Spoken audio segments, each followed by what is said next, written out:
All right, good evening, everyone. On behalf of the Education and Professional Development Committee, I would like to welcome you all to today's webinar entitled the 2023 USP Chapter Update to USP 797, What's In, What's Out, What's Changed Now by Dr. Lou Diorio, and Practical Application of Hazardous Drug Compounding by Dr. Richard Dilzer. Before we get started, there's just a couple of technical things. For those of you who may have technical issues during the presentation, please use the chat option to communicate with the office. They'll make every effort to assist in resolving whatever issue you're having. For those of you who have questions, please place that in the Q&A box, which is at the bottom of your screen, or the chat option. You can use that as well. And just for logistics, the CE code for this program will be provided at the end of the program. All right, I'm going to get started to introduce Mr. Lou Diorio. So Lou is a principal of LDT Health Solutions Incorporated, a medication safety and quality management consulting company with over 70 years of combined pharmacy expertise serving clients internationally. Lou is a graduate of Long Island University Schwartz College of Pharmacy. Lou is an adjunct professor of pharmacy practice for the college. He has extensive experience in IV and extemporaneous compounding and lectures, writes, and consults on these topics. Lou lends his expertise to many state boards of pharmacy and is a nationally recognized subject matter expert on compounding, robotics, and automation. Lou? Thank you, Ruth, and good evening, everyone. Thanks for allowing me this time. It is less than 100 days. It's actually less than 75 days out from the full implementation of the USP chapters. So I think we are well positioned tonight to get into a discussion about the finer points of USP. So with that, I'm going to dive in. Obviously 60 minutes or the time allotted is not enough to really do a deep dive into the chapter, but we're gonna try. There are my disclosures. Okay, and these are the session objectives for both pharmacists and technicians, and I'm not gonna bore you or waste time reading them to you. We're suffice to say, we're gonna talk about a couple of areas, a couple of hot topics, especially that compounding versus immediate use issue. And then we're also going to talk about the categories and how they are different. So with that, please ask questions at any time, put them into the question box in the chat. And I will give you one caveat, the management, that is me in this context. If their question is asked that is so specific that it's going to bog down the conversation, then I'm going to table it. But anyone who does ask a question, it will get answered, even if we run out of time. That's my commitment to you. So if you take the time to ask a question, you will get an answer. All right, so let's frame the overall conversation. So please understand that just because we're waiting on November 1st doesn't mean there's total anarchy right now. Obviously, the expert committee has official chapters that are in place, and those dates are in front of you. There has been a lot of confusion about the status of USP 800 specifically because of its July 1st, 2020 implementation date. And just a minute on that. The phrase compendially applicable has been thrown around. All of that conversation goes away on Halloween, or more precisely November 1st, when the other chapters become official and enforceable. Then USP 800 kicks in its entirety. So just hopefully that will erase some of the confusion.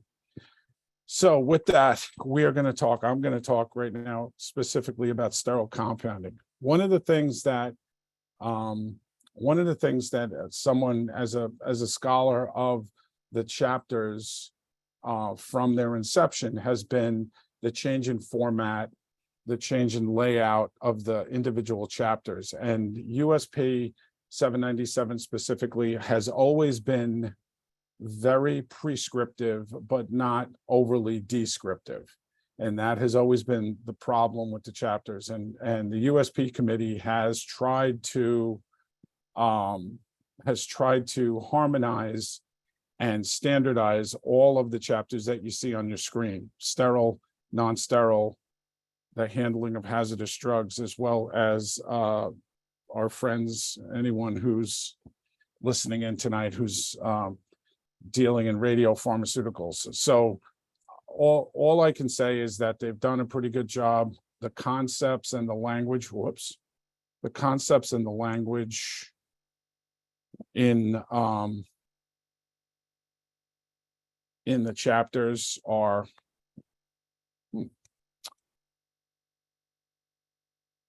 there, and I want you to really focus on and you should be very cognizant of the use of the word shoulds and shalls and the use of the word musts. Shoulds are optional, and it's the shalls and the musts that are absolutely going to be taken by various boards of pharmacy, the Joint Commission, as gospel. So be very careful as you negotiate the chapter.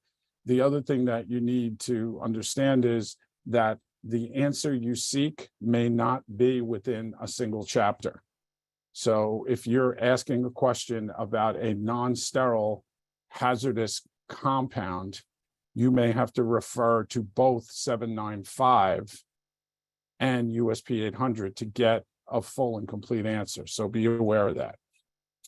So the first thing I would ask you to do is really to look at your compounding operations in their entirety, all your satellites, all your outpatient outreach areas, and really figure out where your assessment leads you, what chapters are applicable to you. So these are, in a nutshell, these are the areas by the type of compounding that you need to be cognizant of, aware of, and familiar with.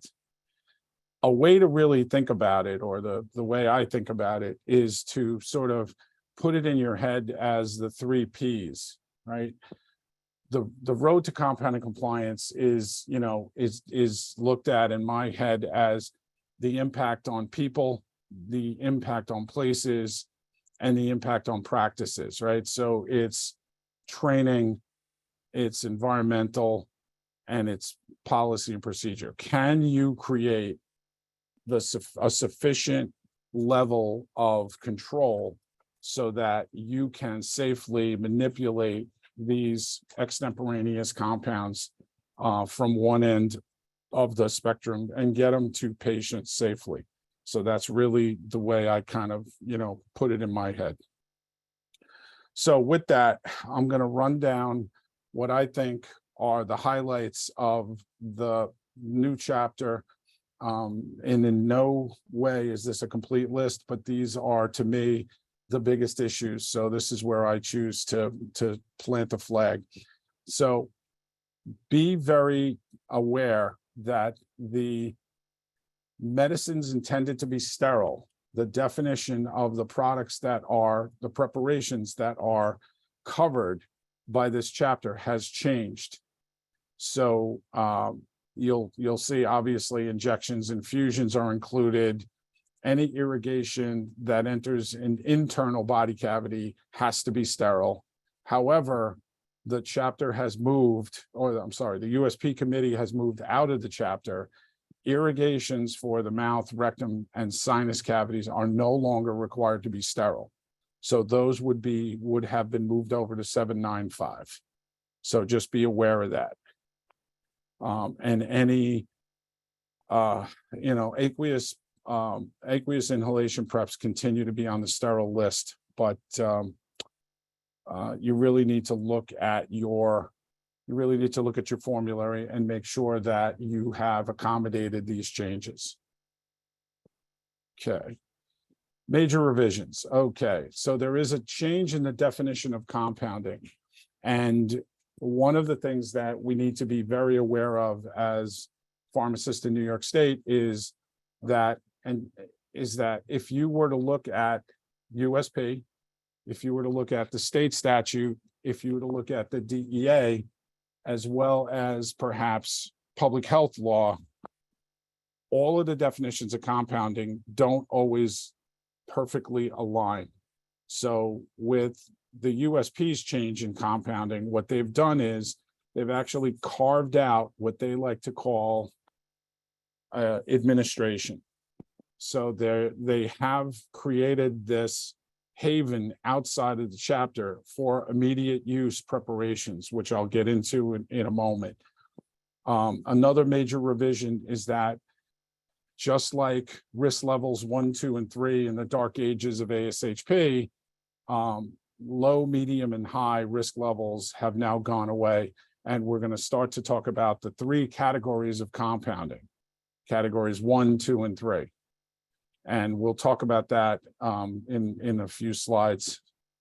The addition, there has been some positive changes. There have been changes in what the BUD, or the time window for immediate use. It's moved from 1 hour to 4 hours. So if you fall within the definition of immediate use, you now have a wider window in which to use that CSP before it has to be discarded. There are some very extensive changes in personnel qualifications. So they have reworked media fill testing. They have reworked glove and fingertip sampling. So for those of you that are in charge of that personnel or are overseeing that process for your compounders, I would spend some time in those sections and make sure that you're comfortable with the new parameters for qualification, in addition to the increase in frequency of those activities. So we'll talk about that in subsequent slide as well. The next one is just general housekeeping. Primary engineering controls, which we used to refer to as the hoods in your room. There have been all sorts of extensive changes in terminology. So RAB, need to be comfortable with that. That is a restricted access barrier system. That is what we used to call a glove box.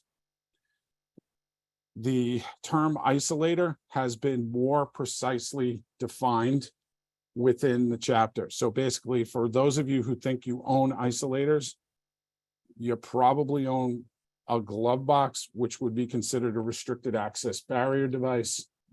An isolator in the new chapter must contain an integral decontamination mechanism.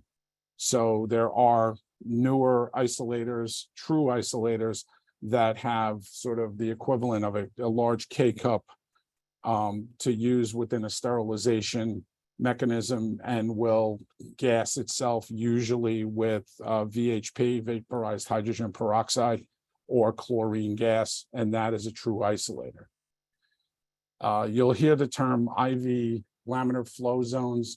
For those of you that have older facilities that have integral workbenches and don't have stainless steel constructed hoods, there is a section on IV LFZs. For those of you that have them, just be aware of that in the chapter. For those of you that are considering building them in new construction, very narrow window. I would think twice about that. Pharmaceutical isolators and robot enclosures, there is some additional language. We are working with some of you out there on the validation of robots and other automation. So there are some added requirements in the chapter. So you should, for those of you that have taken that, made that investment or taken the plunge there, just be very aware that there are additional requirements. Secondary engineering requirements, there's some additional language about facility design that may help you if you're going to do a remodel or a new facility. So you need to look at those requirement changes. This is good news. There's been an expansion of the definition and the application of segregated compounding areas. So for those of you that are using non-clean rooms to do satellite compounding with a limited window, that definition has been expanded. So now you can actually construct a separate SCA, which would be referred to as a C, like Charlie SCA, standing for containment. And you can construct within the definition of the chapter a negative pressure SCA with which to comply with OSHA, NIOSH, and USP 800. So for those of you that's your practice area, it's usually oncology, some very specific practices that deal in hormone replacements and other things. If HD is a concern, I would take some time and go through that section. That may help you. There have been all sorts of changes in air and surface sampling in the chapter. And basically, if you characterize it, there has been this drop in intervals. So if you really think about it in general, anything that we used to do annually is now probably semi-annually. Anything that we used to do semi-annually is at least quarterly. And some of those activities are probably even monthly. So you really need to figure out, based on the category of compounding that you're going to be involved in, where you fit in the air and surface realm. There have been major changes in BUD determinations, because when low, medium, and high went away, the categories now are driving the BUD determination for sterile preps. And there is actually a couple of really good documents out there on the USP website. There's a couple of charts that will help you. But basically, the BUD determinations are going to be driven by the physical plant setup that you have, the presence or absence of a true anteroom, and then your process. So are you sterility testing?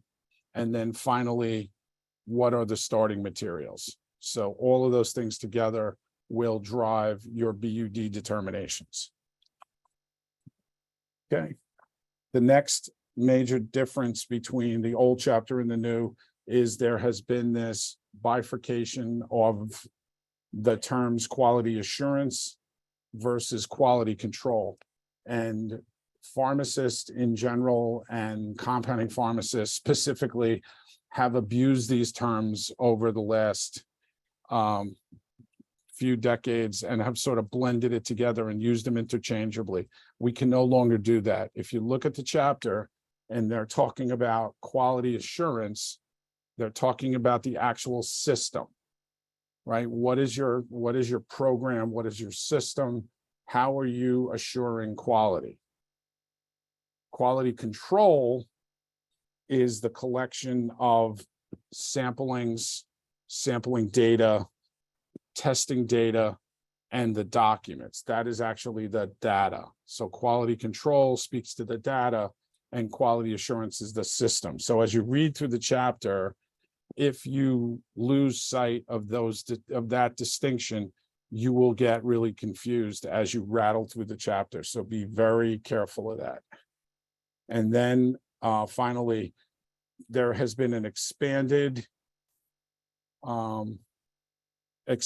role of changes in cleaning and disinfection to include the regular use in your cleaning protocol of registered EPA oxidizers, approved disinfectants, and most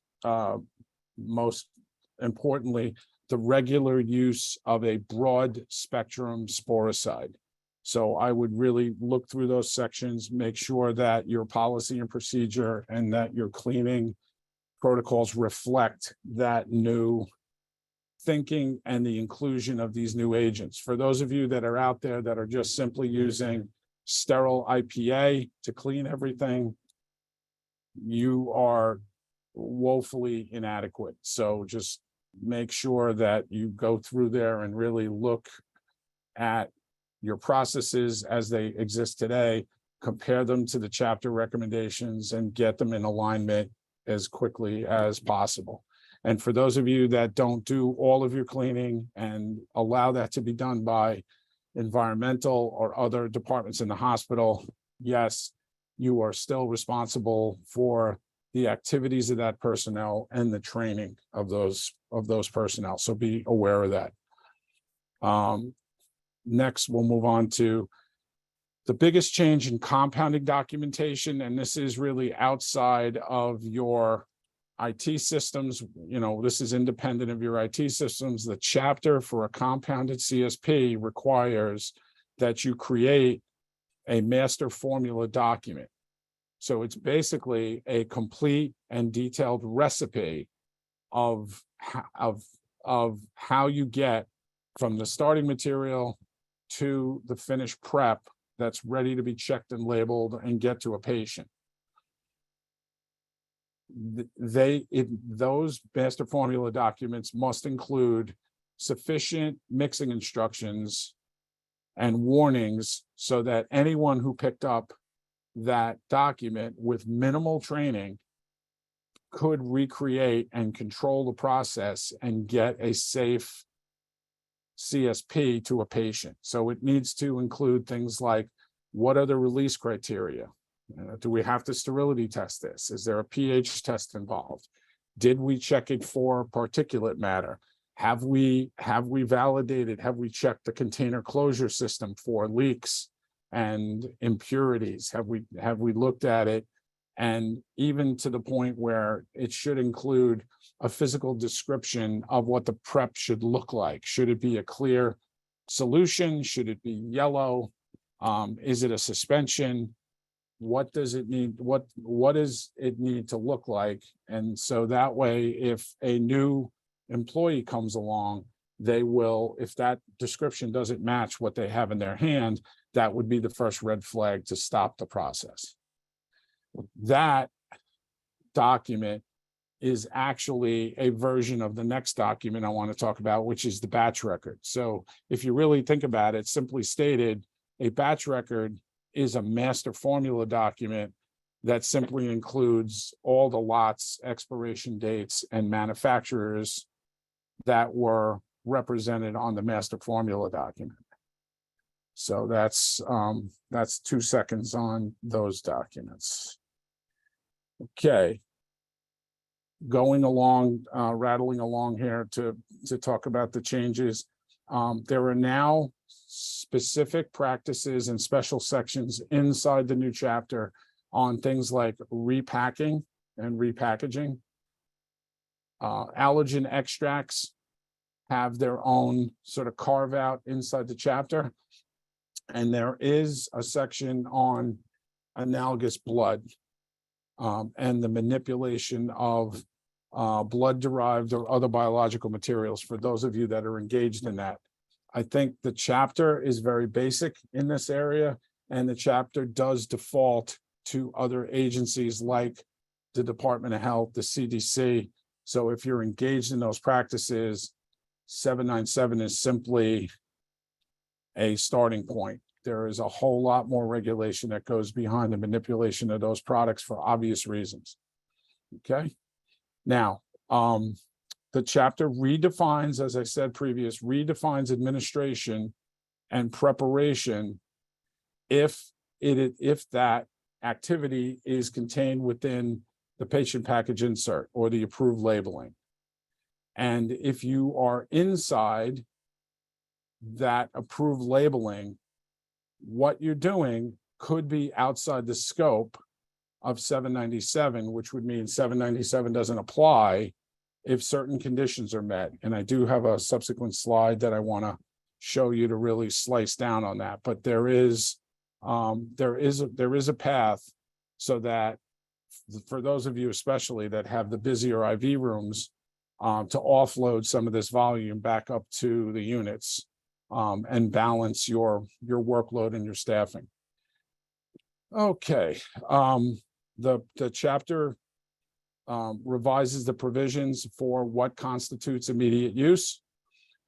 So you guys can stop hitting me with those emails at 2 o'clock in the morning or those phone calls at 6 a.m. and say, okay, so I have 3 needle sticks and I have 2 vials of this and I'm using a shoelace and can I reuse my alcohol preps?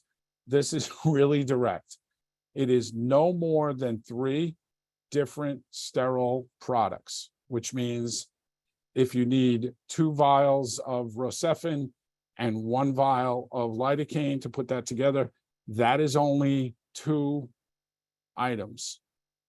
Okay, that's not 3 items. So it does account now for the changes in different dosing. So it's no more than 3 different sterile products, FDA approved sterile products. And the administration, once the simple manipulations are done, it must begin within 4 hours. It was previously 1 hour, but now you have a 4-hour window. All right. And all of those same codicils that existed before, as far as labeling and what to do if the person who mixed it is not the person who administers it, those are all in place. Those were all carried over from the previous chapter.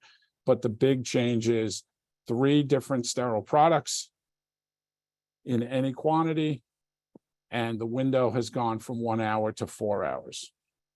Okay.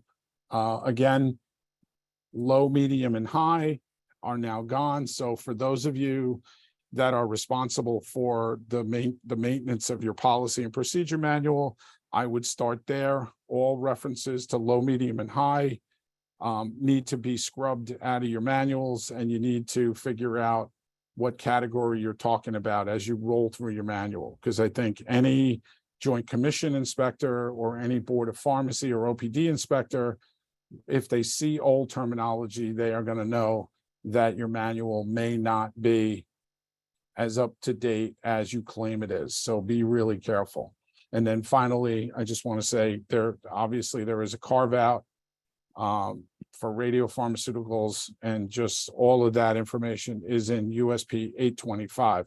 That does not mean that for those of you that are engaged in radiopharmaceuticals, you can ignore 797, but the starting point for you is 825, and then you work back to 797, if that makes any sense. Okay, one of the areas of contention, one of the areas, the biggest areas of change are is the interval of cleanings, and the areas. I think, there was a lot of confusion about how often do I have to clean my ceilings, and do I have to clean the walls, or can I just clean the primary engineering controls? This table is taken directly out of one of the boxes from the chapter, and it does clearly not only define the cleaning interval, but the sporicidal frequency. So basically, if you're using a sporicidal in your sterile operation at least monthly on all those areas, you'll be okay. The other thing, if you look at line 3 of this chart, pass-throughs were sort of a forgotten hero in the previous chapter, and this time in the cleaning, in design, and in environmental monitoring and sampling, they have been pushed to the front, and there are good definitions about frequencies and the shoulds and the shan'ts with pass-throughs. So be careful. Basically, when you talk about a pass-through, we're not talking about a service window. So we're not talking about glass panels that slide. We're talking about a cabinet that either has a mechanical or some sort of electromagnet interlock, so both doors can't open at the same time. All right, that's a true pass-through. Let's talk about personnel, changes in personnel qualifications. So this, regardless of the category that you're engaged in, hand hygiene has been defined as upon hire, then annually. Basic aseptics, media qualifications, fingertip and thumb sampling, those have been split out. There's also an emphasis on competency-based learning and return demonstration of that competency-based learning. So be very careful when you are revising your documents. Make sure that you comply with the new requirements. But obviously for categories 1 and 2, all of the basic aseptics and media quals, that's a semi-annual activity now. And if you're engaged in category 3, which is the highest category now, all of those activities, basic aseptics, media qual, thumb and fingertip sampling, those are at least quarterly. And sometimes based on the volume of the compounding you're doing, you may want to make those even more frequent because that is the highest level of risk. All right, so really take the time to look through the chapter and make sure that your training program, your materials are in alignment, and your frequency of training and frequency of launching those things like media quals are correct. So this is what I wanted to spend a moment to talk about. So is it compounding? Is it not compounding? Is it immediate use? Is it administration? So if it is, it is immediate use, if it is compounded for direct immediate administration to any patient, if all of these conditions are met. So it needs to be, there needs to be an SOP followed that includes aseptic techniques. There needs to be a training record so that you can prove competency to the people that are doing this stuff. It needs to be inside that package insert. So it needs to be backed up by approved labeling or a stability study that talks about the reconstitution in a non-ISO classed area.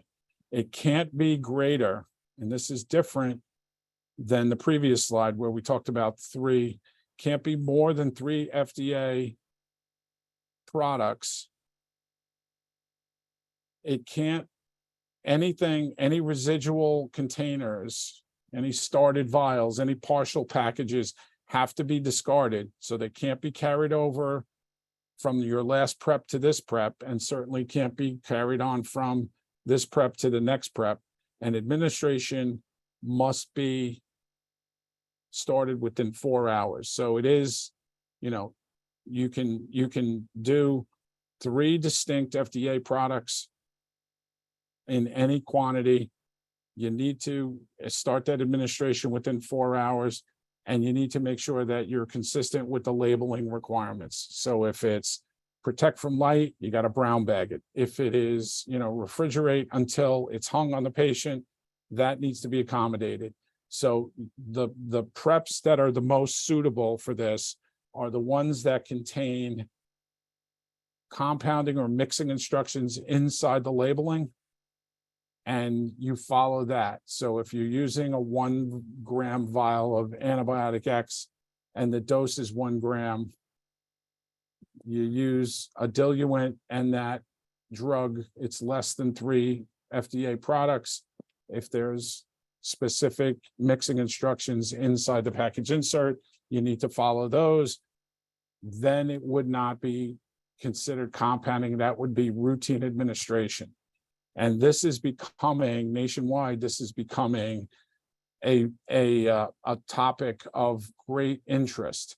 The state of Louisiana has outlawed nurses compounding any drug except in life-saving situations. The state of Connecticut, a little closer to home, has similarly outlawed any compounding by nursing personnel. However, using this definition in the USP, this wouldn't be compounding. This would be immediate use mixing of a drug within the patient package insert or within the FDA approved labeling. So this would be, as my mom used to say, this would be the horse of a different color. So moving on, what the hell are you talking about, Lou? What is category 1?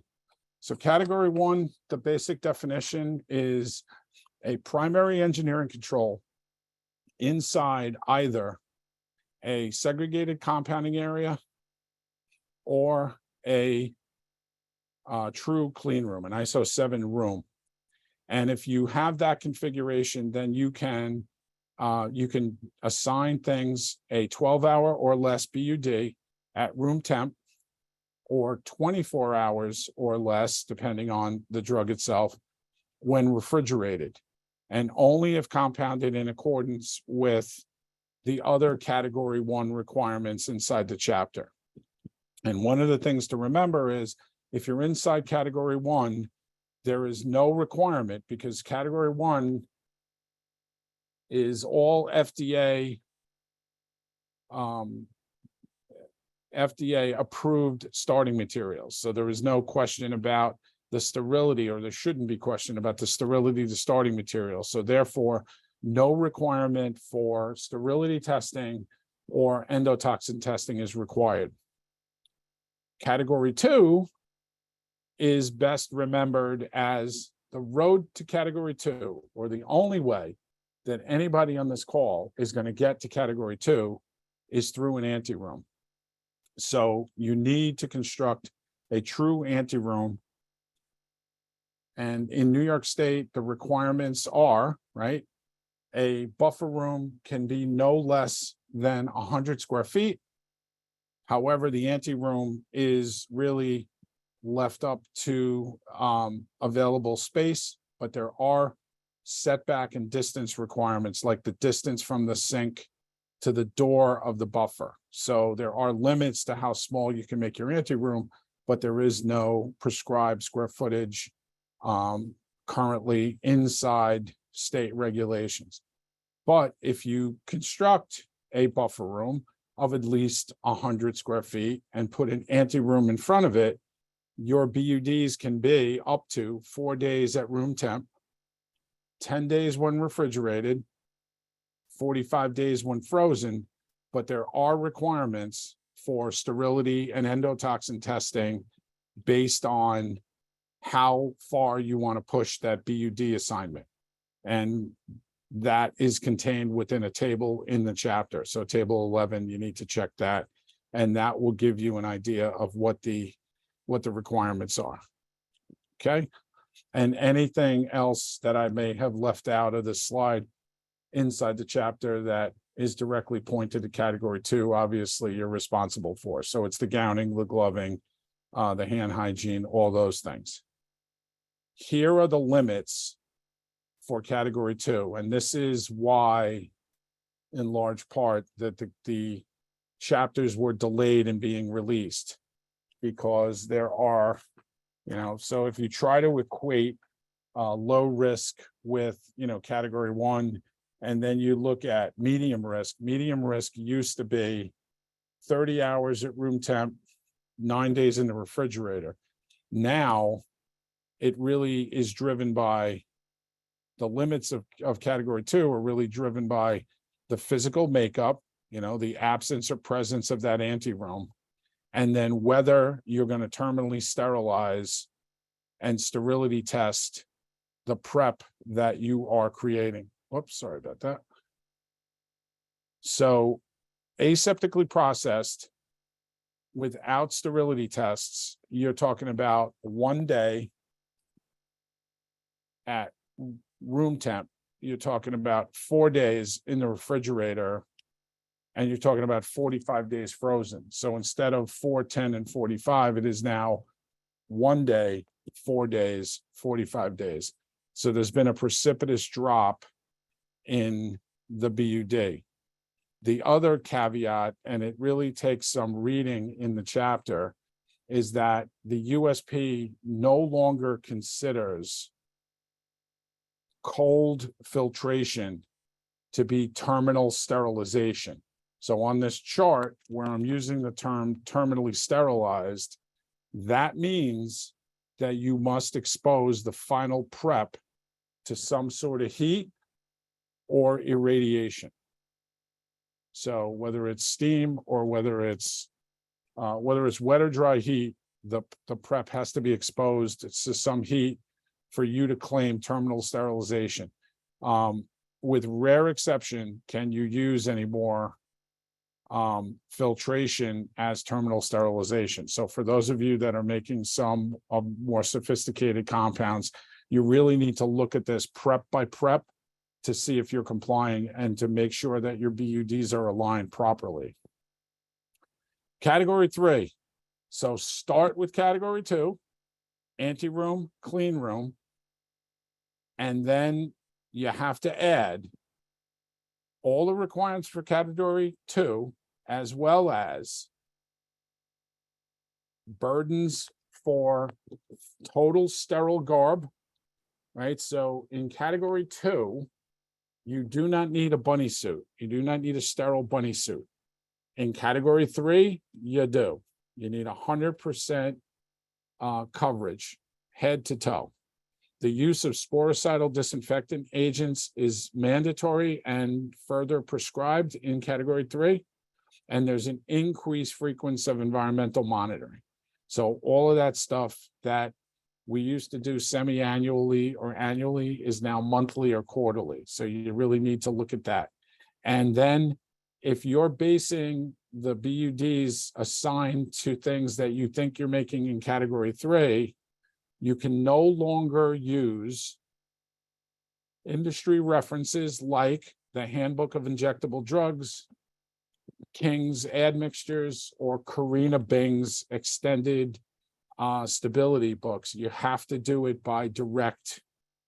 You have to do it by direct examination. You have to conduct those studies or have a lab conduct those studies, and those can no longer be time point studies.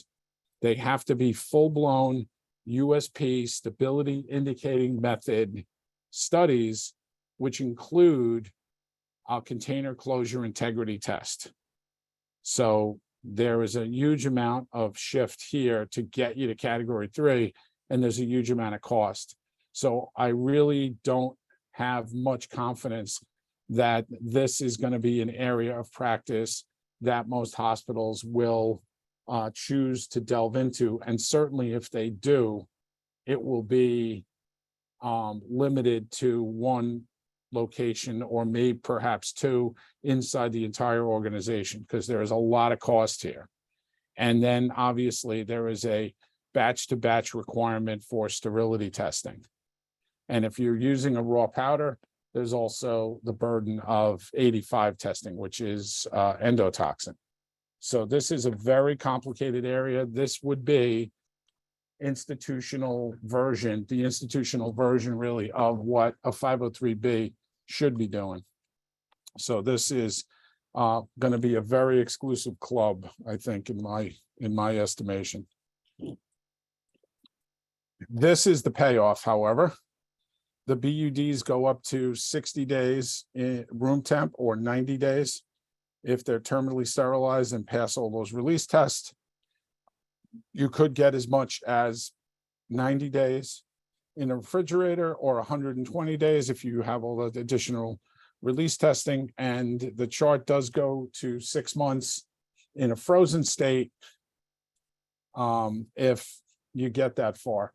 What I'm not telling you is that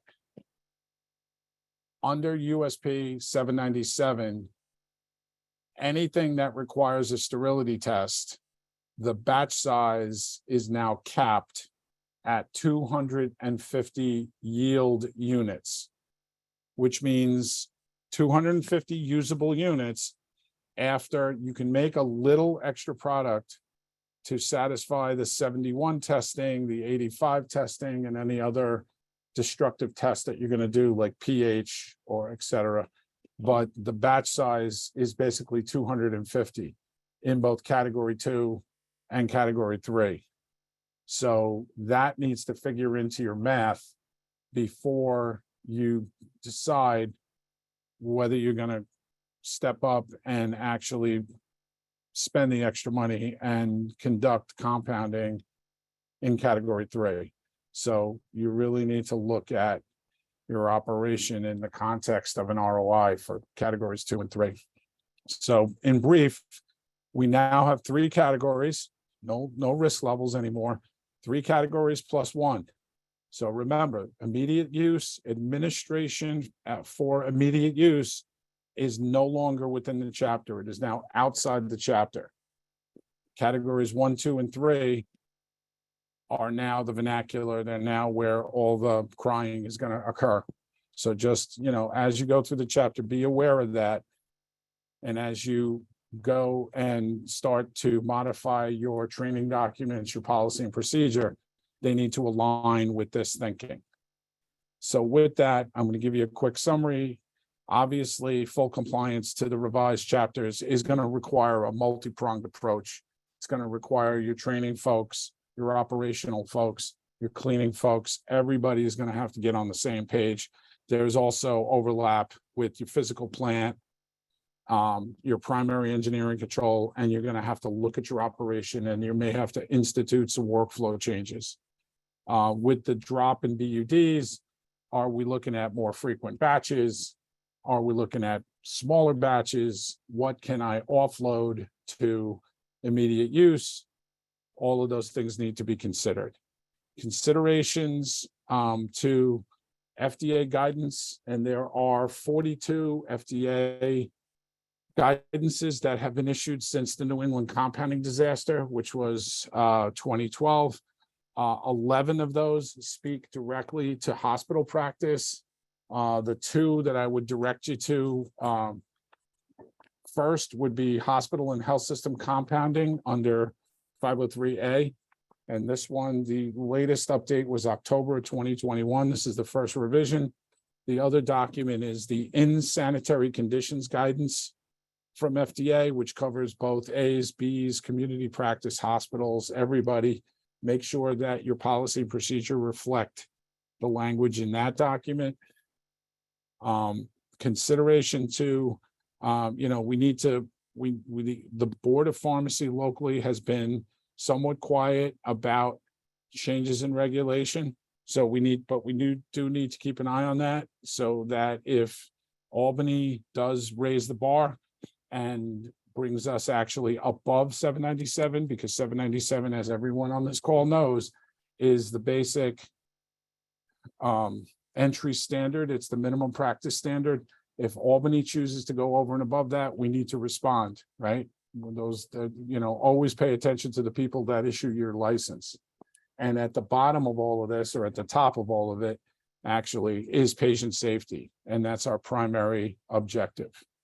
So with that, I think we have a second or two for some questions. Great. Yes, yep. Lou, thank you very much for that. It's a lot of information. We do have 3 questions. I'll read them off to you. First, if you have a compounding room that will not be compliant on 11/1/2023, and your room is considered an SCA, Yep. Is it acceptable to delay the new competency requirements and continue with the current requirements? Okay, so if we're talking specifically about, say, Joint Commission enforcement, we were told at ASHP that Joint Commission will not be in the field with the new USP until after January. They train all of their inspectors at a conference in January. So in that time between November, December, and mid-January, I think you'll be okay. What I would do is I would look at that, make sure that you realize it is now an SCA, and reduce the BUDs accordingly. I would also limit the amount and whether you're going to continue the practice. If you're doing any kind of batch compounding, I would definitely move it somewhere else. Okay. Next question. Where in the regulations for New York State does it state that a buffer room must be 100 square feet? What do you do for an area that is not that large? Okay, so where it's stated, that is stated in the Practice Act, which is commonly referred to as Handbook 11 to us antique pharmacists. So it's in the New York State regs right now. So you would go to the NYSCHP website and you would look under pharmacy establishments and physical properties, I believe it's called, or physical attributes, and it lists 100 square feet. Now, for those of you that have registered areas that are not 100 square feet, nobody panic. The state, and just like most states, have had a long-standing practice of grandfathering your existing physical plant. However, if you move to a new building or you do extensive renovation to the entire pharmacy, they may not extend you that courtesy. But if all things are remaining equal right now, you will be okay, not to panic. Okay. All right. Next question. Is there a recipe card that's needed for every single medication? That could be hundreds. Is a general template suffice? This requirement with a reference for color of final solution and special auxiliary label. Yeah, you got to look at the language. A master formula document is required for any repetitive compound that you make. So you may get away with a batch record for a one-off, but if you're talking about hundreds, if you really look at your compounding and you look at it in terms of methodology, right? Like how many simple reconstitutions are you doing? How many preps are you making in the same way using, say, a repeater pump? Using a repeater pump would be a single method. So then, yes, you could template a lot of this by methodology, but you really need to look at it. And the information is very specific. You need a batch record and a master formula library built for everything you compound. So again, I wouldn't panic and I wouldn't sit down and start to create these one after another. I would work them into your workflow.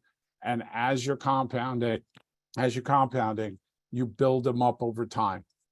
Okay, because that'll just, what we don't want to do is A, bring your operation to a screeching halt, or B, have someone sit in a dark room and write all these out and not have them reflect reality. They have to be usable documents. So no panicking, work through it, plan your work your plan.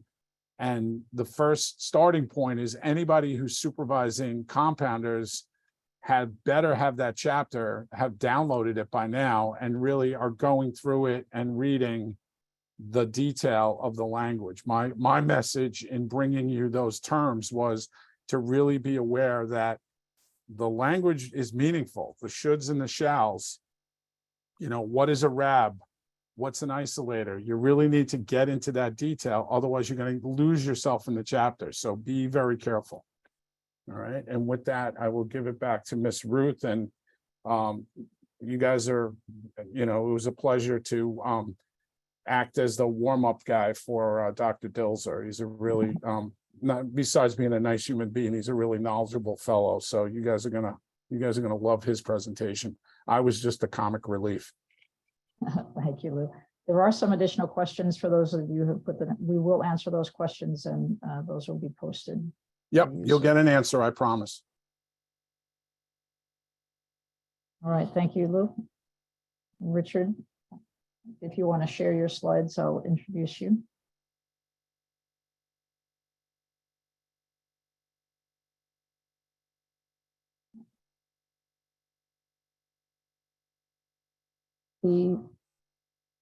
So I believe that we will, in the chat, type in the code for Lou's presentation. You should see it there now. And then at the end of both sessions, I will verbally say them. But you can, for those of you that need to leave for whatever reason, the code is there in the chat for you. Okay, we're going to get started with our second presentation. Again, it's practical application of hazardous drug compounding by Dr. Richard Dilzer. Richard is a compounding pharmacist at Dorneyville Pharmacy in Allentown, Pennsylvania. He is the former director of pharmacy technical services for Spectrum Pharmacy Products and co-adjutant lecturer at the Ernest Mario School of Pharmacy, Rutgers University. He is a graduate of Rutgers University, a fellow of the Alliance for Pharmacy Compounding and the American College of Apothecaries. He is currently serving as Region 1 Director of the American College of Apothecaries. Richard has decades of experience in compounding sterile, non-sterile, hazardous, and non-hazardous preparations, compounding education, and is co-inventor of 2 patented intraocular injection formulations. Richard, thank you for your presentation, and you may begin. Thank you, Ruth. I really appreciate the opportunity to speak with everyone tonight. Thanks for joining us. Although I'm actually practicing in Pennsylvania, I do have roots not only in New Jersey, but in New York as well. One of my first pharmacy jobs was being an intern at Champlain Valley Physicians Hospital in Plattsburgh. That's where I got my start in sterile compounding. So my roots go back pretty far, deep into New York. So it's a great opportunity to be with you tonight. Okay. All right, so let's talk a little bit about our objectives. These are for both pharmacists and for technicians. We'll talk about the designated person's responsibility for training personnel in a hazardous drug handling setting. We're going to talk about the importance of the NIOSH list of hazardous drugs and performing an assessment of risk. And my understanding is that the NIOSH list is supposed to be updated or published soon, changing from 3 tables down to 2. So that will be a challenge when that comes up. I believe the draft is out, so you can actually take a look at that online. We're going to talk about the precautions for compounding, handling, storing, and dispensing of disposal of hazardous drugs. And we'll talk about the outline the importance of workflow in compounding hazardous drugs. And that's important in terms of making sure that you maintain efficiency within your operation. So really quickly about USP 800, and Lou talked about this in his presentation, that the chapter, at least most of the chapters, including 800, are prescriptive and not descriptive. In other words, they don't really tell you how to accomplish or to meet the standards within the chapter. That's kind of up to you to determine that. It tells you what needs to be done, but not how it's to be done. Also, how do you apply the standards to day-to-day activities? So my discussion, and this may be a little bit different from what you're accustomed to, is from the perspective of a community compounding pharmacy, which I'm sure differs probably from most of the practice settings that the folks on the webinar tonight are accustomed to. But I hope that as I go through the presentation, you'll see some similarities and some of the challenges that we deal with. And I think you'll recognize that they're probably very much the same for you. So the community practice where I am at Dorneyville Pharmacy, it's been a compounding only pharmacy for over 25 years, one of the first actually in Pennsylvania. And we were actually the first USP 800 compliant community pharmacy in Pennsylvania. And if anyone's familiar with the regs in Pennsylvania, they are in fact a lot looser than what you'd find in New York. So for a pharmacy to jump ahead and prepare to be USP 800 compliant almost 5 years ago was a big step for a small business. And I think it's actually paid off quite well.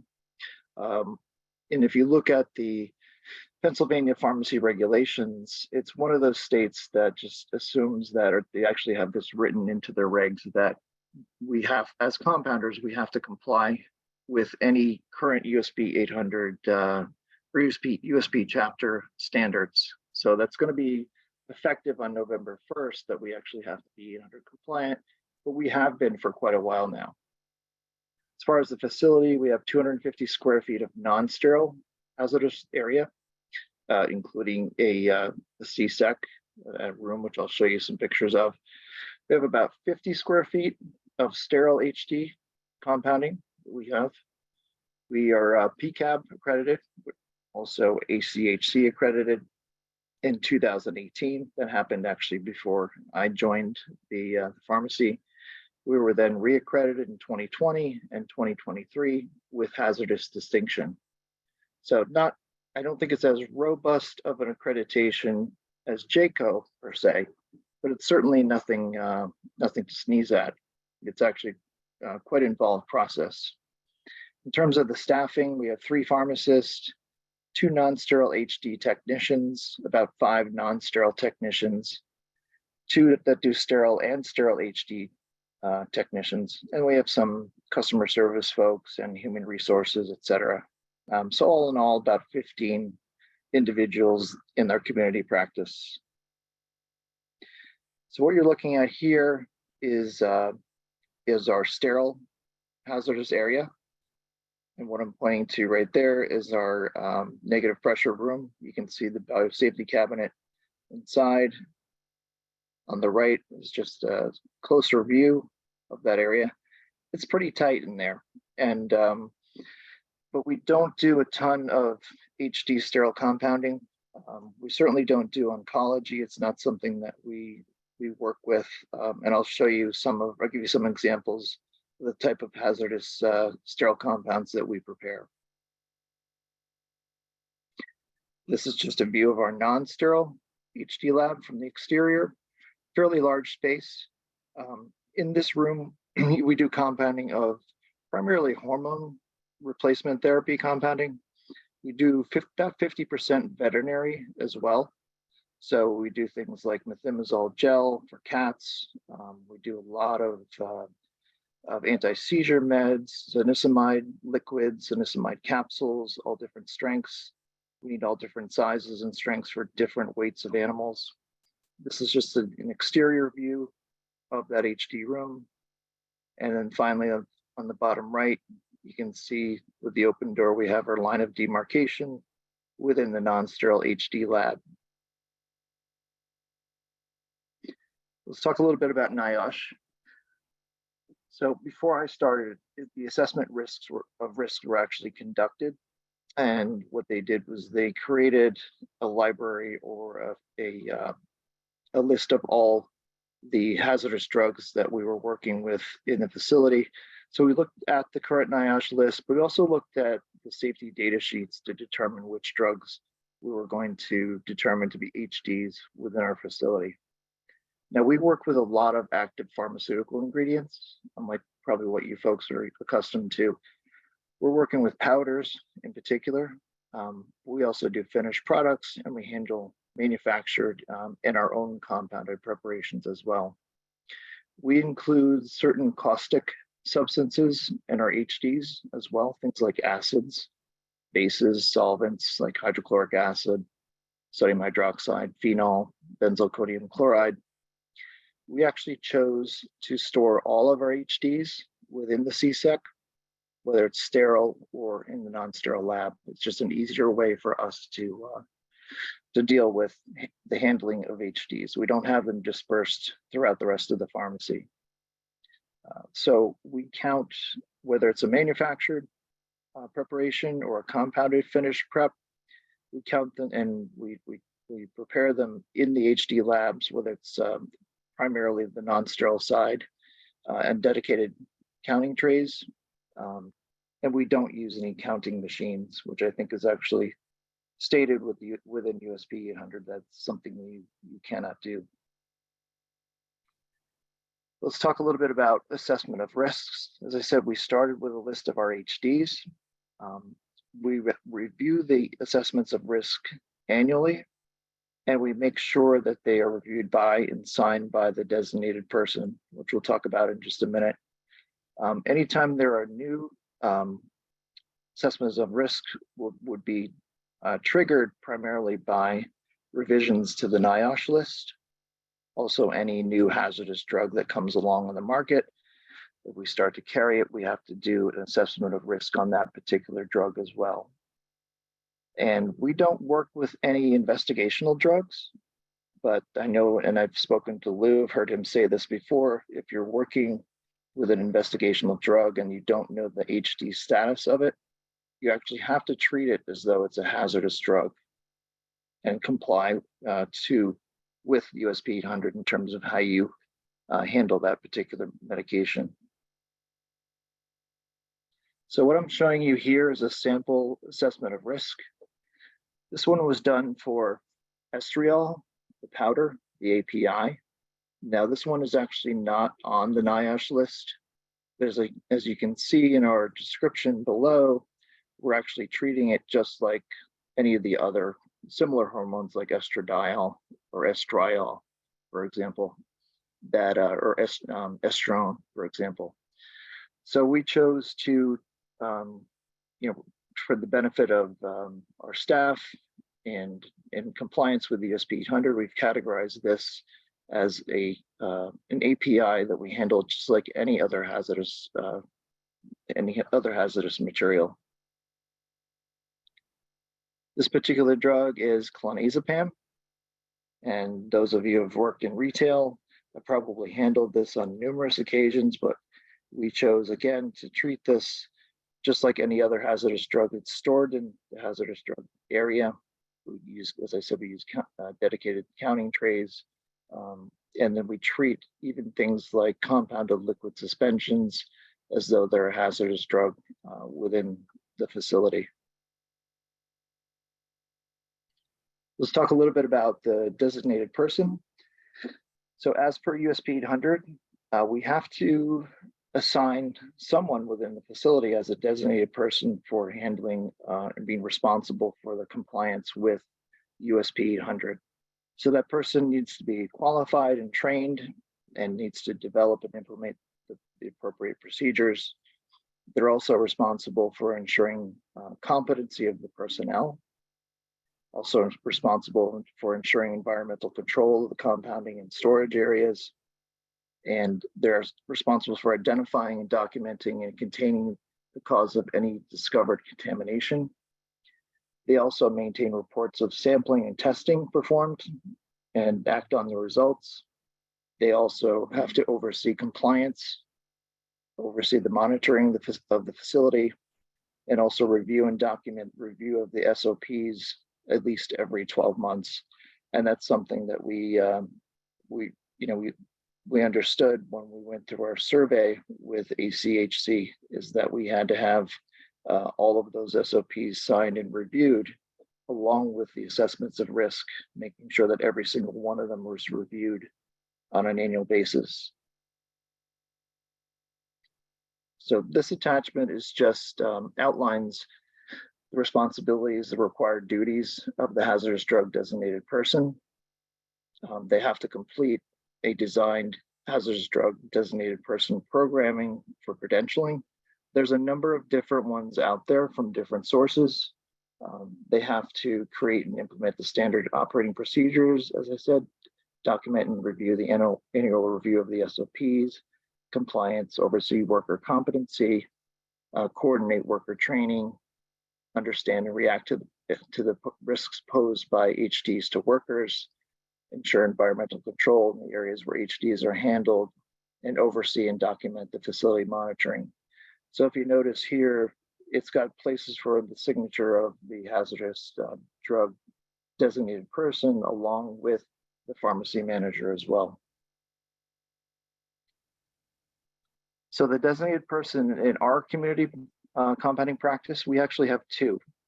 One is responsible for sterile, one for non-sterile. Both of them are technicians. So in your facility, you could have designated persons that are either pharmacists or technicians, as long as they're qualified.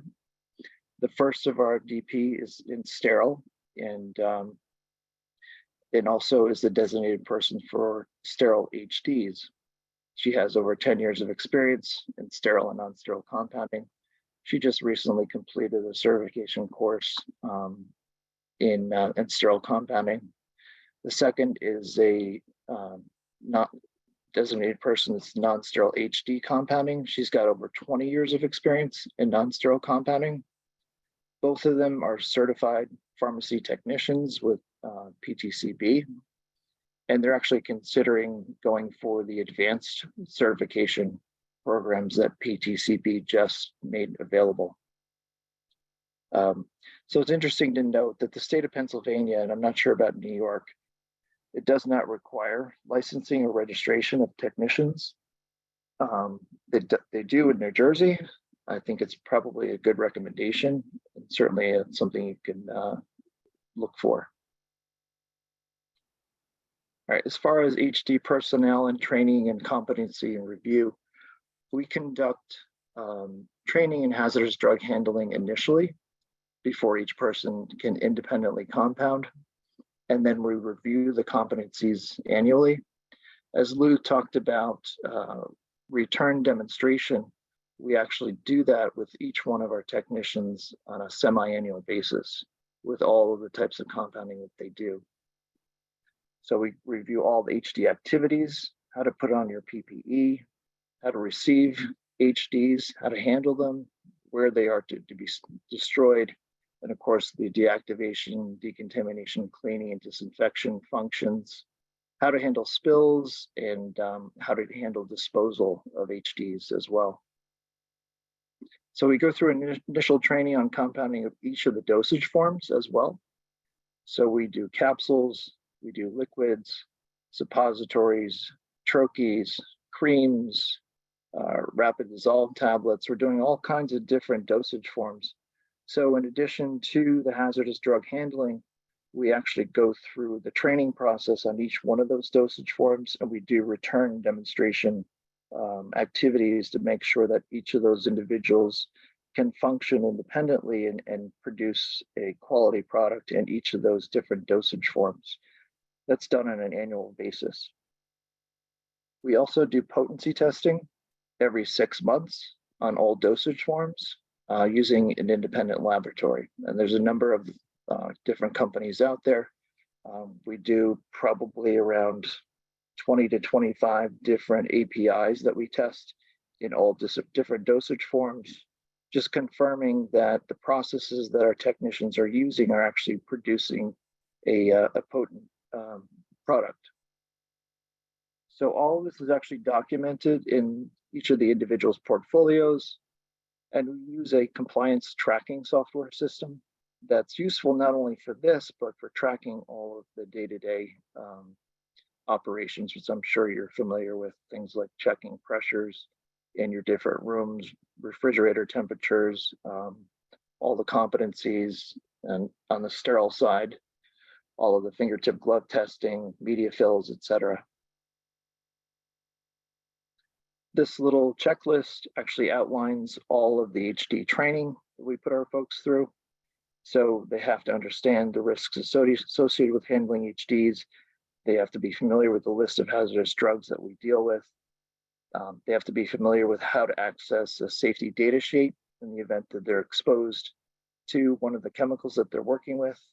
They have to review the SOPs. As I said before, receipt and storage. I'm not going to go through all of this, but as I said, compounding HDs in all those different categories: capsules, liquids, suppositories, topicals, treats, triturates, which is kind of an older dosage form for us older pharmacists, but we still actually do them. Deactivation, decontamination, cleaning, and disinfection, and of course, how to handle a spill or an exposure event. So let's talk a little bit about precautions for handling hazardous compounding. Donning and doffing within the line of PPE within the line of demarcation. I think this is an important point to talk about, particularly if you are working with folks who have probably or may have done sterile compounding before. Understanding the difference between the line of demarcation and an HD room, or particularly a non-sterile HD room, versus a sterile anti-room, for example. The line of demarcation here is meant to be a trigger for them to make sure that their PPE is applied or donned as they're entering the HD lab. And it's also a prompt for them to remove their PPE or doff their PPE before they leave the room so that they don't expose the rest of the facility to any type of hazardous drugs that might be on their PPE. So it's a little bit different, as you guys know, with different than the line of demarcation entering an anti-room space. So in terms of receiving new inventory, we receive HDs on a daily basis. Some of our manufacturers that we deal with do mark the packages of their containers to identify them as HDs. Some don't, but we open them in a neutral space. We always make sure we have the proper PPE available in the event of a break or a spill or what have you. So as I said before, all of our HDs, manufactured drugs, and APIs are stored in a negative pressure space. So deactivation, decontamination, cleaning, and disinfection of CPAPs solutions and methods in SOP training. This is what we go through. We also teach our folks to compound using one API at a time. So this is a little bit about, we'll get into workflow in a moment, but that way we're reducing the risk of contamination, particularly since we're dealing with a lot of powders. If we can group a bulk of, say, progesterone capsules or progesterone suppositories into one group of compounds that we're making, it certainly makes it easier in terms of cleanup, but also reduces the risk of cross-contamination or exposure to that particular drug. We talk about proper hand placement, making sure that people keep their hands within the CPEC, not removing them for any reason to end up exposing themselves or bringing any of those APIs out of that CVE. We make sure that they dispose of their waste before exiting the CPEC. We may have a trash can or a hazardous drug waste container under the hood where they're working, but they always have to dispose of their waste inside of a disposable bag within the CPEC before they remove that material from it. We talk about cleaning and maintaining dedicated equipment.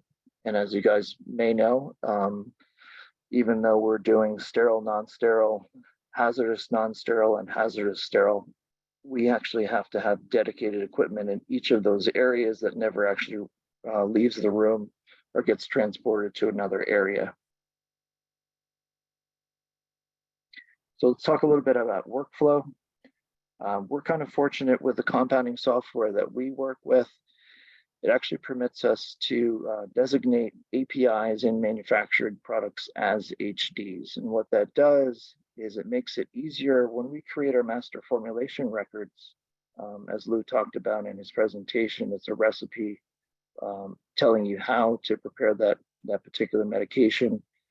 It's got all the ingredients. Our particular software will list the manufacturer name, the expiration date, the lot number, which has been preloaded into our software. And so from the master formulation record, as we create a compounding record, all of that detail comes out along with the specific instructions on how to do the compound, whether it's liquid or a capsule or a troche or a suppository. Each one of those particular drugs and each one of those particular strengths has a master formulation record built in, or that we've created within the software. So as we generate those compounding records, they're actually derived from the master formulation record for every compound. So once the compounding records are printed, they move through the system with the labeling, with the prescription label, with all the documentation, pricing, et cetera. That is all entered into data entry. Once it comes out of data entry, it's checked by the pharmacist to make sure that the prescription actually matches the details that have been entered for that particular prescription. And we do anywhere from 120 to 150 different individual compounded prescriptions on a daily basis. So the hazardous drug compounding records are then routed to the appropriate area, whether it's the non-sterile hazardous drug area or the sterile hazardous drug area. And we prioritize our work by turnaround. So in other words, how quickly do we need to turn around that particular prescription for an individual patient?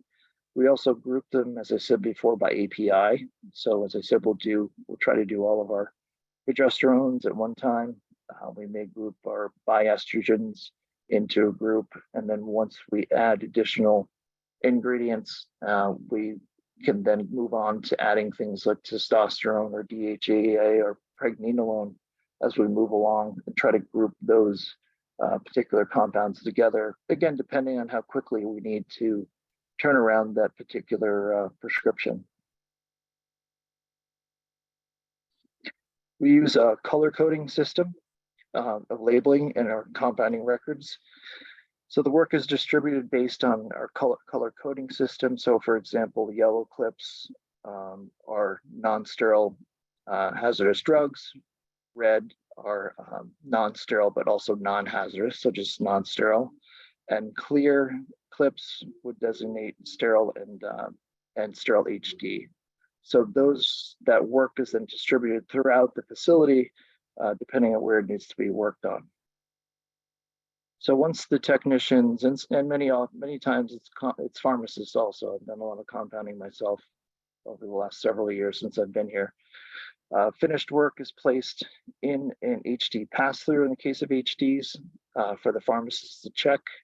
They will take the compounding record, they'll review the ingredients, checking off all the weights, all the different measurements that were taken, comparing it to the compounding record, the labeling, etc. And then they check that they will sign off on that prescription. All HDs are bagged in Ziplocs, and for non-antineoplastics, and for antineoplastics and cytotoxic, we use a cytotoxic bag. So the routing of the work ensures that it will be directed to the proper lab and handled by trained personnel. And as I said before, we go through extensive training, retraining, and reassessment of all our folks on an annual and semi-annual basis. So a little bit about what we actually compound. In the case of sterile hazardous drugs, we're doing mitomycin bladder irrigation. We also do ophthalmic injection for mitomycin. We're doing testosterone injection. And you may say, well, that's available commercially, but there are some folks that have allergies to the bases of the different oils that those are made with. So we can customize the testosterone injections according to individual patient needs.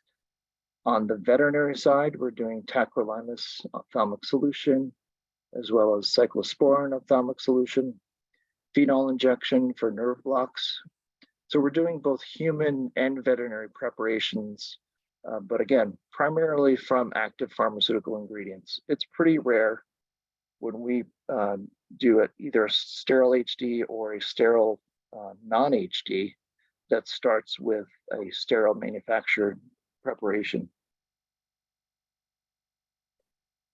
On the non-sterile side, for the hazardous drugs that we compound, we're doing methimazole, transdermal. It's a big, some of you may be familiar with this for cats. Cats frequently have hyperthyroid disease in this methimazole, even though we've all counted methimazole tablets on counting trays for years. It is a hazardous drug, and we work with sometimes the tablets, but also the API to produce these products. And so it has to be handled within a hazardous drug room. Zonisamide, commonly used for dogs, and prepared in capsules, suspensions, also flavored treats. Every dog is a different size, so every dog needs a different strength, and that's where we come in. Same with chlorambucil, often given for cats. Capsules and suspensions are our most common preparations for that. Chloramphenicol, yes, it is used in veterinary compounding, very often used for kennel cough. So that's something we make frequently for dogs in capsules, suspensions, and treats. And probably the biggest portion of our non-sterile hazardous compounding is hormone replacement therapy, working with estriol, estradiol, progesterone, testosterone. We also add pregnenolone, DHEA, and every formulation is customized according to the patient's needs, based on blood work, based on sometimes on saliva testing, all different dosage forms, creams, capsules, suppositories, topicals, a lot of different things in that area. And as I said before, working with those can be very difficult. Progesterone is very fluffy powder, so it has a tendency to drift on and off the balance as you're weighing it out. So all the more reason to be handling it properly in a hazardous drug space so those folks that are working with it are not accidentally exposed to these hormones. Okay. So this is just a sample compounding record. What you're looking at is a mitomycin bladder irrigation. It's 0.8 milligrams per ml.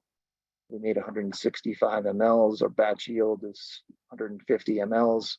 So we made 3 50 ml vials of mitomycin bladder irrigation. And if you kind of look closely at the bottom of the compounding record, you can see that we have several steps involved with the preparation of this particular medication. This is a filtered solution. We've given it a 3-day BUD based on the current USP. We'll have to, and we're in the process of reevaluating all of our individual sterile and non-sterile preparations to determine what the impact of the changes of USP 795 as well as 797 will have on the BUDs that we assign. This particular formula is a biestrogen with DHEA and testosterone. It's a topical cream. There's 6 different ingredients in here. I haven't included the step-by-step process on how to make this. And one thing, but that would be on the second page. The other thing that you will find on these compounding records and in the master formula as well, Lou kind of talked about, is doing quality assessments. You know, what is the appearance of the preparation? You know, is it white? Is it creamy? Is it gritty? Does it flow properly? And in the case of sterile, you know, are we doing a USP 71? Are we doing a USP 85? You know, all those things would be included in the compounding record, each one of these, and also built into the master formulation record. So a little bit about how we compound. As I said before, the compounding record is generated. It's directed to the appropriate area, whether it's non-sterile HD, sterile or non-sterile HD. APIs are measured and mixed following the formulation or compounding records, and everything is documented.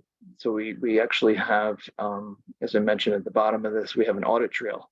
We can go back to each one of our compounding records. We can determine who entered that prescription, who generated the compounding record, who did the compounding, who actually weighed out the medication, who did the sterilization process, whether it was filtration or terminal sterilization in an autoclave or an oven, and finally, which pharmacist was the one that checked off that particular compound. So we include things like the order of mixing, quality assessments, color, viscosity, final weight or volume, and of course the number of units, which is very important, God forbid, in the event of an FDA recall, which unfortunately I have gone through in the past. You need to know every single number of units that you produced in a preparation so that you can get all those units back, whether they were dispensed or not. CSPs are tested for sterility and BET.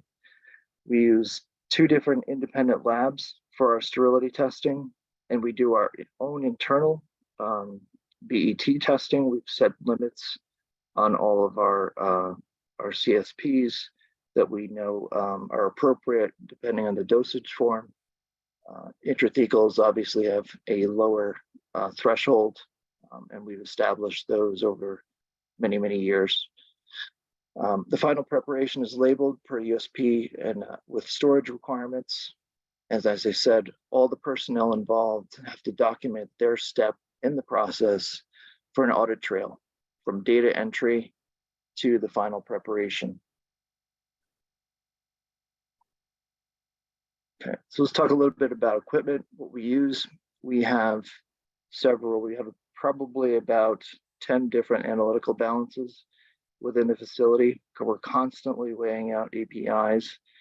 These are calibrated and certified annually. We also do daily checks and calibrations on these units ourselves. We document in our compliance software that everything has been checked on a daily basis. Each ingredient is weighed or the volume is documented, and that's printed on the compounding record. All the equipment is dedicated. So for example, mortars and pestles and capsule machines, we use electronic mortars and pestles, an ointment mill, rapid dissolve tablet and treat molds. In the case of hazardous drugs, those we have dedicated pieces of machinery that stay in the hazardous drug area and they never leave. And they are deactivated, decontaminated, and cleaned on a daily basis each time they're used.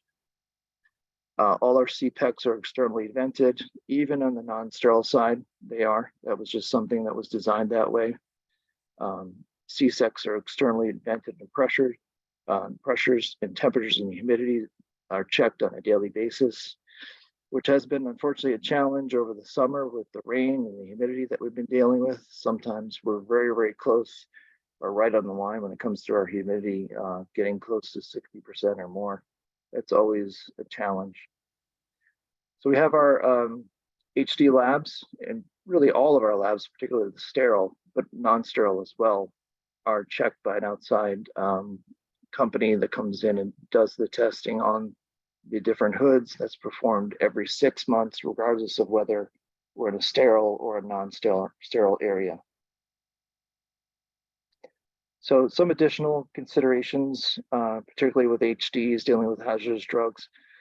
We have our SDSs accessible at all computer terminals, which is really important because, as I said, we're dealing with powders, and I've seen on multiple occasions where people have been exposed to powders, whether it's on the skin or sometimes even in the eye. So personnel are trained on how to access those SDSs.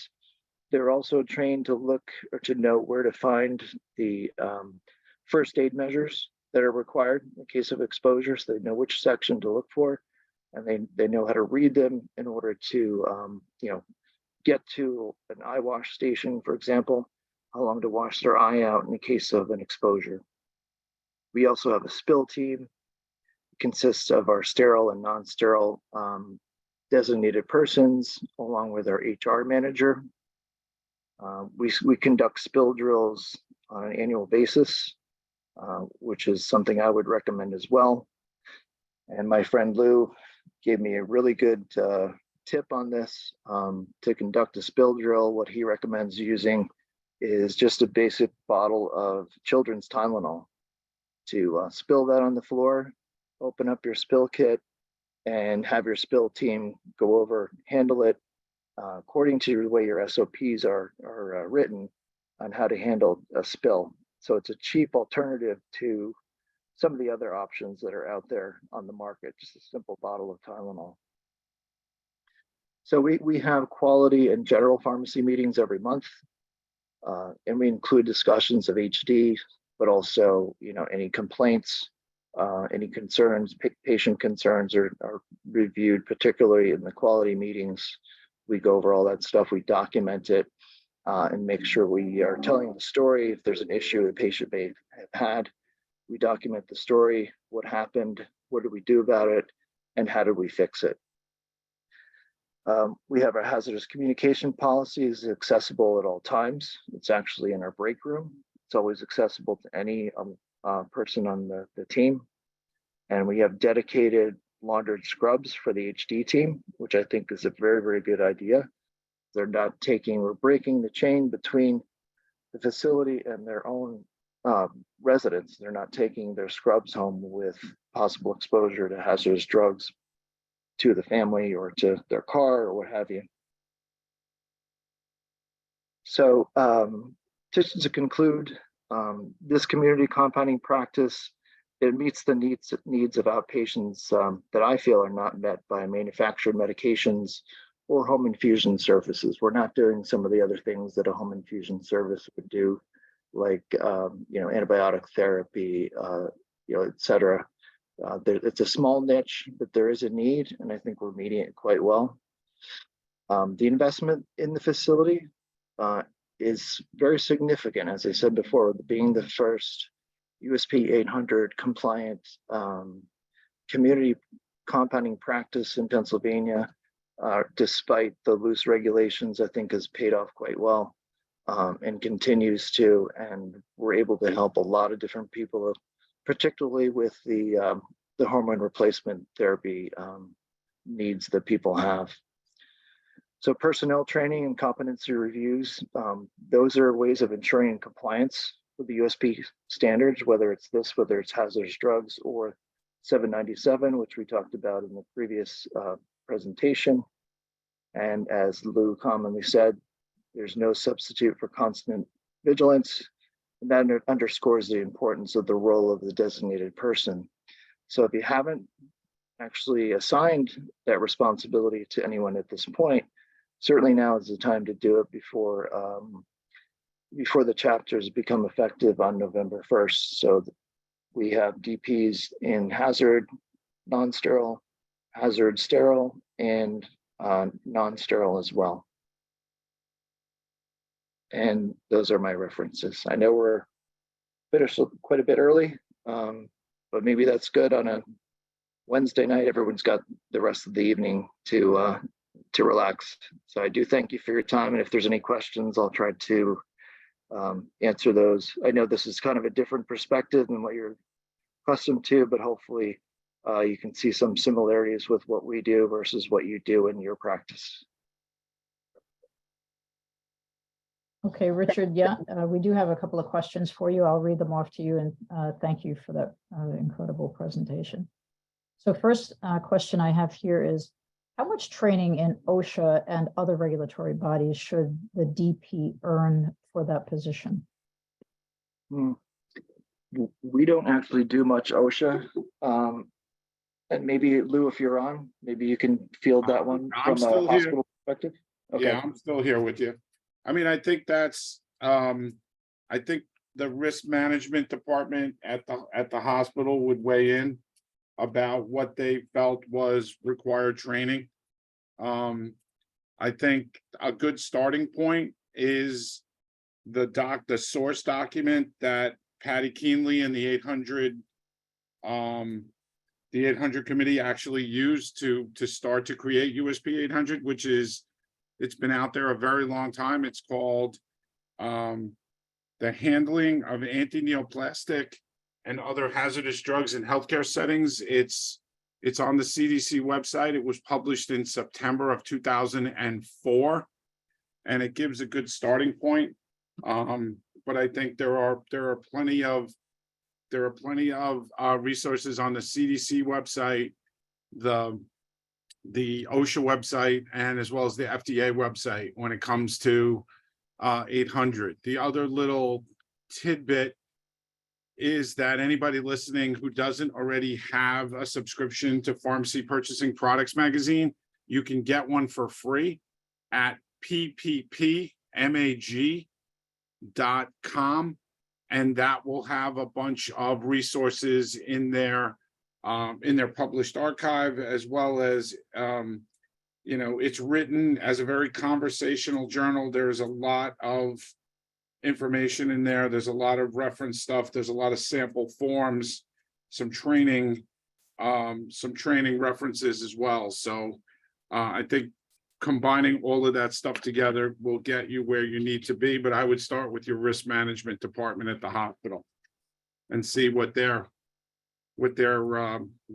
opinion is. Thanks. Thank you, Lou. Okay, next question comes from an individual that works in oncology and says, a common question we are running into: hazardous versus anti-neoplastic. Plenty of new cancer medications are classified as anti-neoplastic, but are not inherently hazardous based on other risks and mechanisms of action, such as monoclonal antibodies. I was wondering if you have a sense of how these non-traditional chemotherapies are being evaluated. You got that one as well, Lou? Yeah. I mean, I think the answer there is right now the way, and we're working from the 2016 NIOSH list. The way it works with the three categories is that at this point, all anti-neoplastics are HDs, but not all HDs are anti-neoplastic. I think there will be some clarity with the new published list as they split it just in two. So there are a lot of, especially the NABs and the FABs and the MABs that are on there that we unfortunately right now need to handle as traditional anti-neoplastic. But if you can reference a scholarly article or some other trusted reference, you can use your HD list to establish an alternate work practice and exclude them from, HD storage. You can exclude them from some of the handling rigors.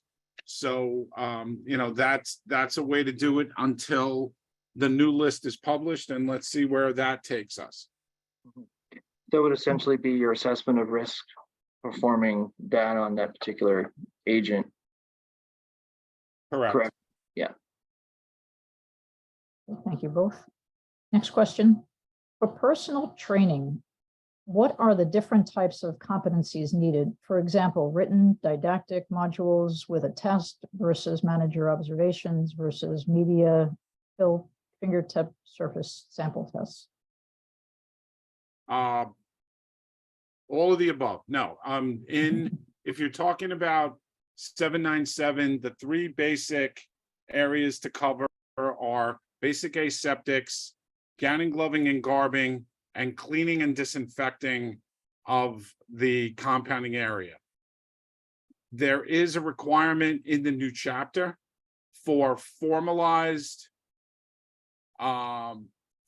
observations documented by compounding supervisors of all personnel. So that's part of it. And if you're in a state like New Jersey, there is a focus on didactic. One of the things that we do, and again, if you go to PP&P, we have some of our forms, and I think at this point in the last 5 years, we've done 3 articles on training. There are competency-based checklists published as attachments to all those articles. One of the most important things is when you do have these, you have a supervisor using a competency-based return demonstrated checklist, is that at the end, you always ask the question of the trainee if they have any related questions or any concerns. And it is extremely important to document the questions they ask or the fact that they asked no questions, so that the next time you pick up that competency checklist, you have a good solid starting point to develop them further. So it's really, people are visual, people are auditory, it's really a combination of what works. And there are a lot of training resources out there. So I would look at a lot of them. I don't think there's there's not a single direction I could point you in and say, just use this company's materials, they're the best. I think it's a blend of everything. And that's kind of what we've done. We've pulled resources from a lot of different areas, and we have our own internal training documents as well as competency documentation as well, including return demonstrations. So yeah, there's a lot out there. We're just fortunate that we've had a pretty good team that's put some of that material together, and we're able to use it every time we do our reassessment of our team. Yeah, there are ASHP offers them, APHA offers them, PPP offers them. There are occasional, lunch and learn sessions, 20-minute webinars that cover focused areas. So those may help your staff. So you really try everything once and see how the staff responds. Okay, thank you. Next question.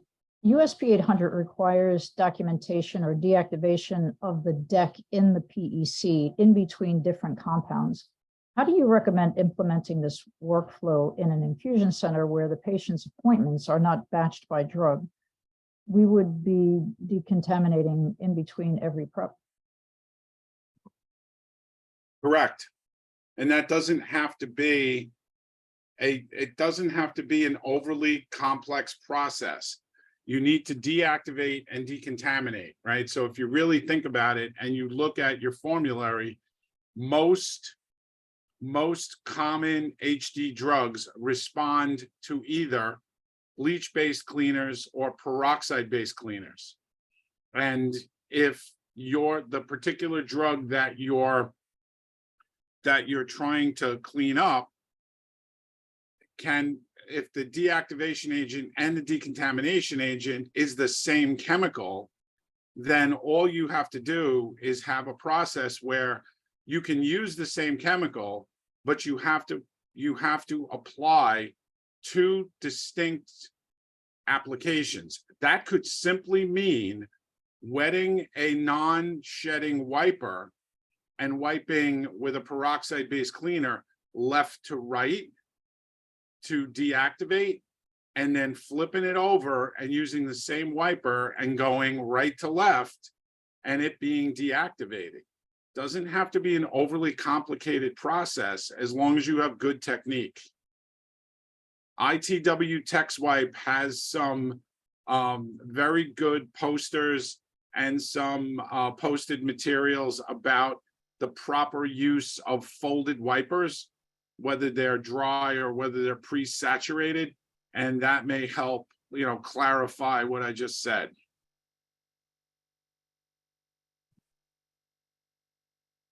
Thank you, Lou. Last question. This one, I'm hoping you'll be able to answer.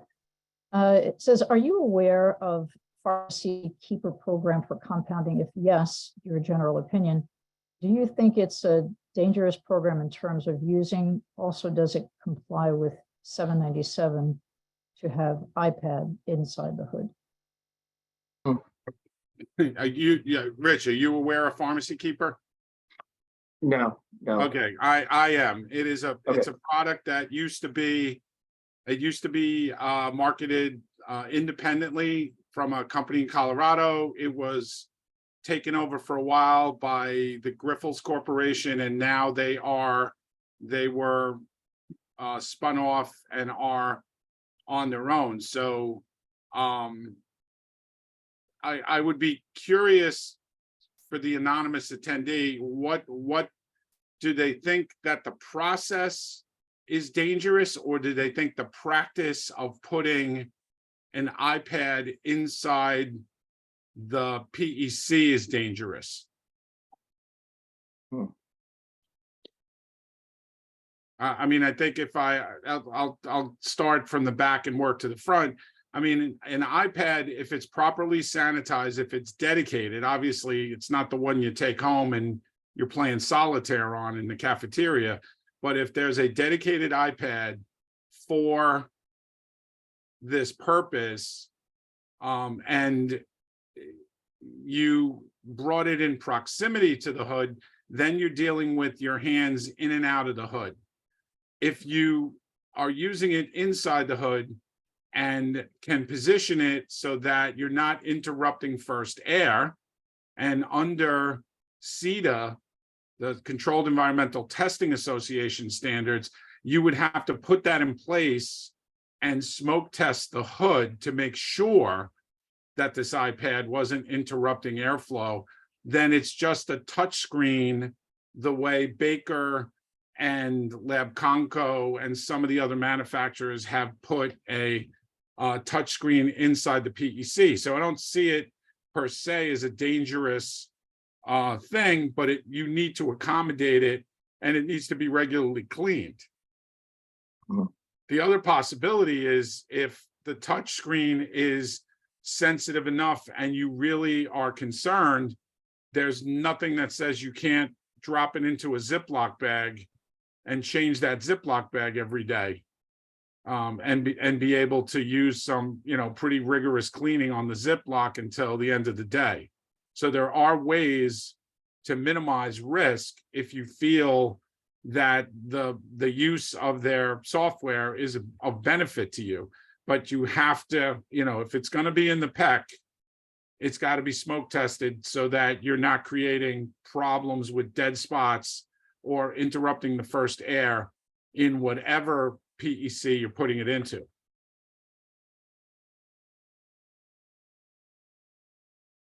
All right, thank you. That's our final questions.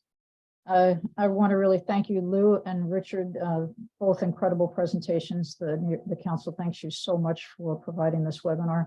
And to our participants tonight, thank you for joining us and for listening. We're happy to present this relevant information to you. I am going to verbally announce the CE codes for tonight.